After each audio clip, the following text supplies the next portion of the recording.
Yo, what's up, y'all? It's your boy KC, and this is Voices.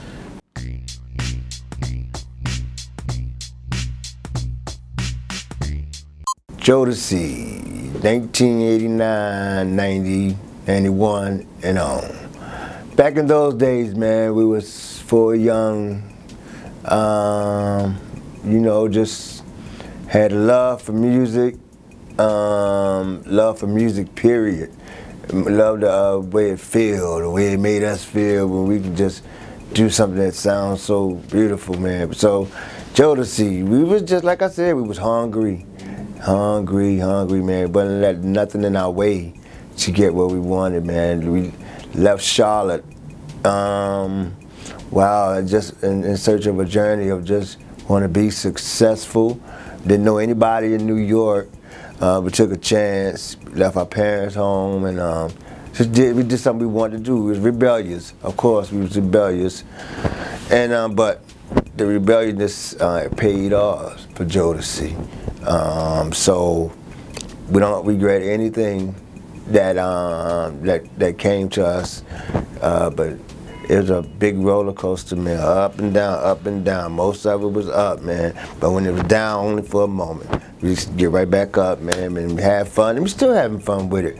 Uptown was the hip-hop Motown, you ask me. You had your Jodeci, you had your Heavy D, you had your Mary, your I'll Be Sure, you had Guy. It's a lot of more artists too, but yeah, man, we had fun, man. The competitor was, we were just one big happy family, man. We wasn't really competing against each other. Everybody stood their own ground in Uptown Records, man. We were just worried about the next act that's coming on from the next label. That was we were just concerned about. Our little wouldn't call it no rivalry, because it wasn't nothing, but it's boys to men. We wasn't worried about that, because we was two different worlds. Boys and men wore the suits. We wore the, y'all know what we wore the Doc Martin, the Jodeci boots, you know what I'm saying? So, it was fun, man, wow, that's the only thing I can say competitive about that. Oh, even when it come down, it had been some time, I can't even front. When it comes out of Uptown rivalry, it wasn't no rivalry. It was just you always got to have a baby in the crew. It's just out of fun. Sometimes we'll be the baby, thinking Mary getting more attention, or Mary will be the baby, thinking Jodeci getting more attention. At the same time, we was all just one big happy family, man. It was real fun, all love, man, fun, man. Wow, rest in peace, Kim. Kim is like wow, family member, man. She was around the day when Jodeci we was starting the album and everything, man. So she was right there, and how that song came along, we had already had, Devine already had Forever My Lady written. And what it was, Kim was pregnant, excuse me, at the time we was recording, and Devontae and Al was doing some co-writing together on this album, on the Forever My Lady album. So by that she's being pregnant, Devontae only had the part of the song, Forever My Lady, yeah, that part. Didn't have no verses, so Kim was pregnant, man, and Al said, I want to write this about Kim, man, my baby. And Devontae was like, cool, do it, do the verses. We didn't have no verses, so Al did write the verses, and Devontae came up with the hook and the and the music and the arrangements of it. That was all Devontae's great idea, but Al just wrote the verses. And wow, at first we thought that song was a little too mature for Jodeci. We thought it was a little too mature, so, and we thought we some roughnecks up here talking about marriage and babies and all that, but kind of found at the end of the day, man, wow, I love that's my favorite song out of all, because so many memories, and the good memories of that. That was our first hit, man, first platinum, and they asked me to this day, what's your favorite CD of all time? I said, yeah, Forever My Lady, man. That's the baby, the birth.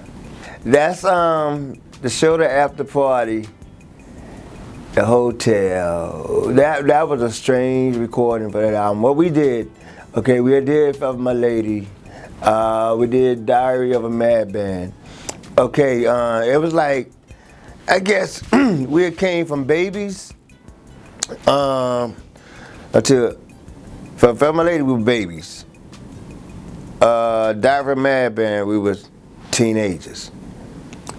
The show at the part of the hotel were full-fledged rebellious adults. And what I mean by that is, what we did for that album, man, was is different from all the rest of them. We isolated ourselves away from everybody. We moved from New York to Rochester, New York, 9 hours away, something like that, from Uptown Records. They wasn't allowed to none of our sessions. A&R wasn't allowed to none of our sessions. Devontae, we did everything there in the studio there. We didn't let nobody see us. Like I said, we did all our own art production, everything in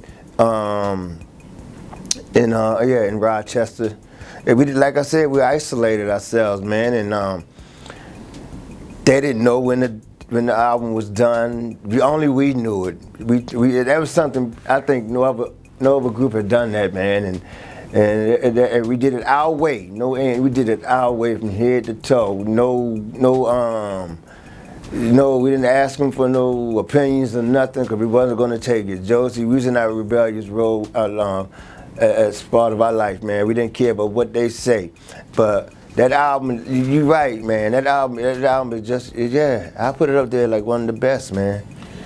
Oh man, the rawness. I mean, the way I would watch his shows, his old tapes of his shows, man. He was just raw, man. He was just raw, Uncle Bob. It's that old school. You know what I'm saying? It's that old school, man. I mean, just that soul, and I'm like, I want that. That's what I want. Not just him, the Al Greens and all of the old cats, man, is out there, and that's what I want to be remembered by. You know, like I want to be that new Bobby Womack, that new Al Green, that new Marvin or whoever hitting back in the 70s and stuff, man. So I think that's what we're missing. And when I call him Uncle Bobby. Rest in peace. And I watch his tapes, man. I'm like, wow, that's Uncle Bobby. He was no joke. He was just raw. He was just raw. And that's what I want to do. That's what I want to be. What you're gonna get from KC, the solo, of course, gonna have that soul. You know what I'm saying? That funk, gospel with it. A lot of heartfelt songs. Let me see. What can I say? A lot of conversation in the songs, not just singing about anything. What else can I say? But wow, a lot of, like I said love, and it's something that everybody can listen to, and I want to make sure every track on this album that it's not you just pick one or two and say, all right, it was cool. No, I want to make sure you can listen to every song on this album because I'm singing it from the heart, and this is real special to me, and I think you're gonna hear that on this. And I just hope my fans, like I said, you're gonna have your KC.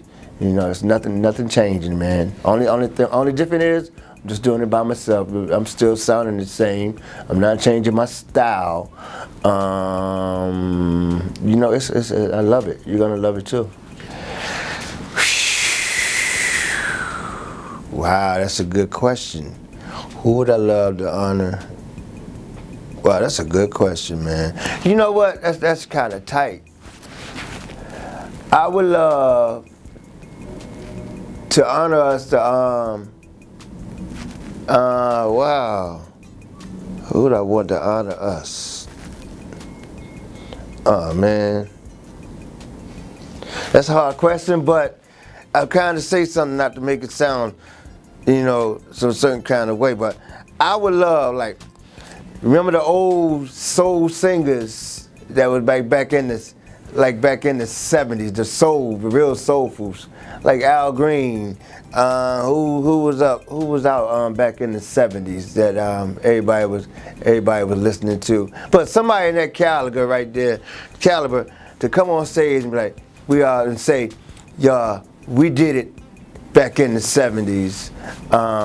These young guys right here is keeping our sound alive and keeping it real with it.